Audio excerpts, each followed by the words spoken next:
الشمار كفوني أكم جفتني كبجمتوتا في جالتمتوتا تاينا لا ينتو أسلا جرجلت أرقمتان نغانكو بكا جرت تسناكا كبو بكا جراتني بكا يكمتني جوانا يقدن سنين جتون جالتا إذا كا حرمو وانباري داتا كوان آداك أبتين كارا كيسان شوفيتو جرا فيديو كان لايك شير كوچون دغتنا ودون تاينا كينيا فاروتا تنوغراتن سبسكرايبي قدوماتي كينيا تايتون غمان ما نفرا كوتي دا إسنين جدا إذا كا شير غدا والبرانغا وانت كوني ميشا باي تايتيمتي كانن قبتي غارو سينيچا ساتي في هوجي اساتي اچودا كانن قبتي تو دفه ارغا جتو نانجالت انوماف غوتو دي مالي جيرينما لافا كاناتي تنما غوتو دي دمالي وانتوتا منا كيسا وان برا وري كينيا دلاغ وان برا وري كينيا توجتو منا كو كيسا اسون غوتي نانجالت غارو جيرين اكبر بادي ميتي كاسيتاتو yeroo baay'ee jechuudha.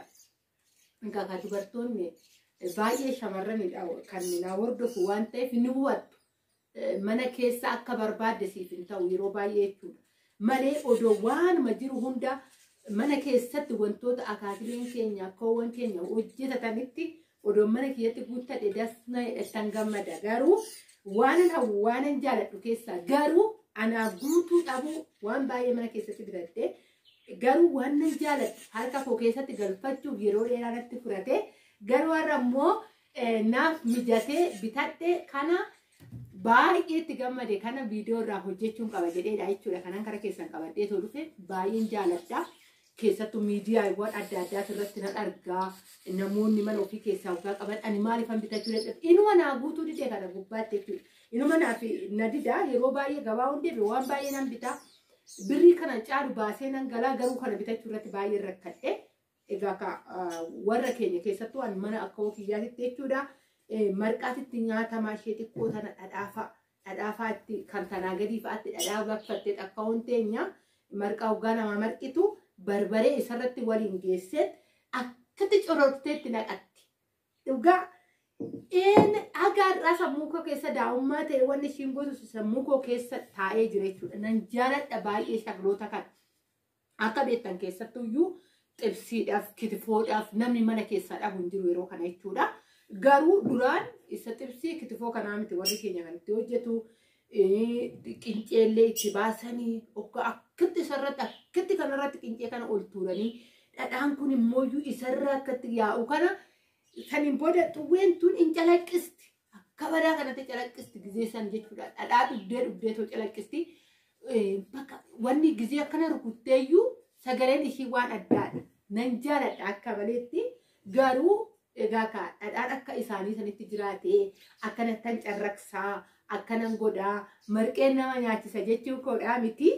Nan jaaladha meeshaan jaaladhu baay'ee waan ta'eefidha jechuudha. Kanan bitadhee kana waan bitadhu immoo waan itti hojjedhuun qaba.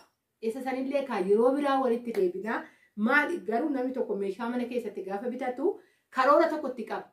Waan kuni anatti na fayyada jedheeti malee calliseetu waan miti kan mana godhu. Anis kanan hawwisan waan itti hojjedhuun qaba. Waan itti hojjedhee nyaadhuun qaba. Ijaa ta'ee fi yeroo biraa immoo viidiyoo biraa nyaata kanarratti kanan hojjedhu qabadheen isinii dhufa isiniin jechuun jaaladhaa. Egaa kan waluma bira jirraa wal barsiisnaa walumarraa waa barannaa. Isiniin jechuun jaaladhaa xiqqaa fi guddaan bitee baay'ee itti gammade. Meeshaa baay'ee bitadhe keessa shaklaa kanatti shaklaan kun lamadan waan cabuudha. Garuu baay'een jaaladhaa baay'een itti gammade bitachuu kootu illee baay'een itti gammade. Isiniin jechuun jaaladhaa gatiin isaa guddaa ta'eeti miti. Dhugaa gatiin isaa guddaa ta'eeti miti. Garuu bakka harkuma kiyya keessa guutuu waan diduuf dhafi isiniin jedha. Tana 250 nan bite. Tana 250dha. Tun immoo 180 jechuudha. Kanan bite wadda asiif fidan buttaa jiraadhaaf hin jedhan. Shaglaa amma asitti namni dha'uu baay'ee hin jiru jedhani. Namni tarii as keessatti baay'een fayyadamu ta'een beeku. Biyya uraageetti buttaa jiraadhaaf hinna kanatti dhanaan jedhani kanatti waddade malee shaglaan hagas mara biyya keessatti namni biradistiitti deebi'e marqaan biradistii qinceen biradistii maalon biradistii ta'ee jira ilmi namaa amma shaglaatti fayyadamuu dhiise kanaaf ta'een beeku warri biyya keessa hojjetu waan dhiisee fi buttaa jiraadhaaf hin jedhani kanaanan bitadhee isiniin jechuun jaaladhaa. Kanatti immoo waan ta'e hojjedheen teechisee waanan obaasuu waan ta'e hojjedheen cululuqseen bareechee karaa keessanitti immoo qabadhee dhufa yeroo biraas niin jedha.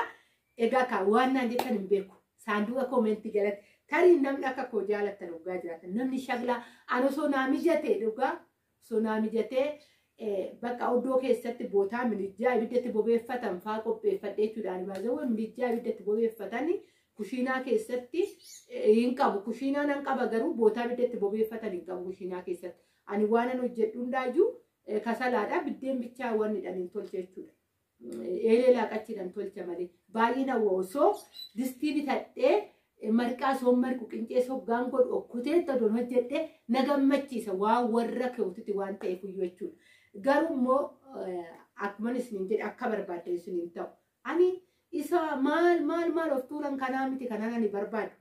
Isa kaleessuma jaarri jira warri keenyatti jiraate sanii hoon jedhu immoo kana waan hin taanetti osoo hin ta'in aadaan isaanii waan na gammachiisu aadichi waan natti tole waan na gammachiiseef hoodhanis itti jiraadhe maal ta'a kan jedhu irraa kan ka'edha jechuudha. Karaa biraatti furatinaa isiniin jechuun jaalladha hordoftoota kooyi kanaadha.